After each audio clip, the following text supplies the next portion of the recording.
we all want to feel good about ourselves. I think that's the basic malady. That's the basic emotional sickness of all of us. We want to feel good about ourselves. And maybe we're not stating it that way. Maybe we may say, well, I sure do wish I could get the approval of my parents. I sure do wish I could get the approval of my other half. Or, I sure do wish people would celebrate me more, or people thought more of me. Ultimately, again, it's going to come back to you feeling good about yourself.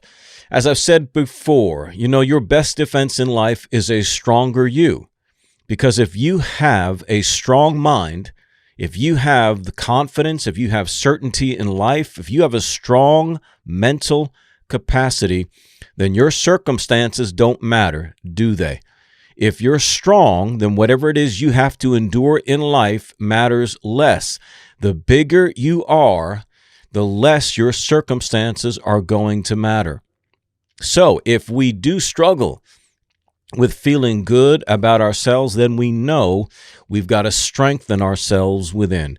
If we don't feel good about ourselves, we know there's something to work on inside of us. The answer is not found outside of us. And what I mean by that is in terms of what other people have to say about us. We are routinely seeking the approval of other people. We want their well wishes. We want their celebration. We want to know that we are okay in their eyes. And so the hard work, or the driving force behind our hard work, it really ends up just trying to appease or make someone else happy. And in that sense, doesn't matter how hard you work, how hard you're working, it doesn't matter that you put in that much effort, because you're really not doing it the best way that it can be, because you're trying to please someone else. And if you're trying to please someone else, then we're going according to their standards. And who knows that their standards are necessarily the right standards? Who knows that their standards are necessarily the best standards? Other people are not the judges of what is good or bad for us. Sure, they can be right, but we don't need to be worried about what they think, right? What matters most, and what I'll say all this week, what matters most is the objective standard and not the subjective opinions, whether it's yours or someone else's. You say, well, what does that mean, objective and subjective? Well, objective means something outside of you, a standard that is outside of you that judges you or judges anybody else or judges all of us, an outside standard that will judge all of us. For example, we can all agree what murder is, right? We can all agree what is an unjust killing of another person. I think we're all agreed on that for the most part. That would be an objective standard outside of us. You don't get to say, make up your own standard that killing or murder is right in your own eyes. No, we are all judged by the objective standard. Subjective is when it's something you believe yourself inside, right? And then you impose that on somebody else.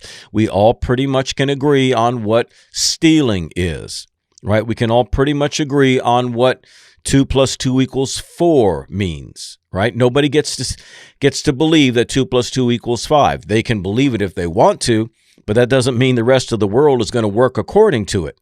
So subjectively, someone may say 2 + 2 = 5. Objectively, 2 + 2 = 4, right? So there is objective standards, objective principles that exist outside of you and I, and that judge us both.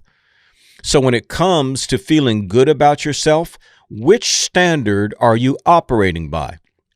Are you operating by the subjective opinion of someone else, or are you operating in terms of the objective standard that exists in the world?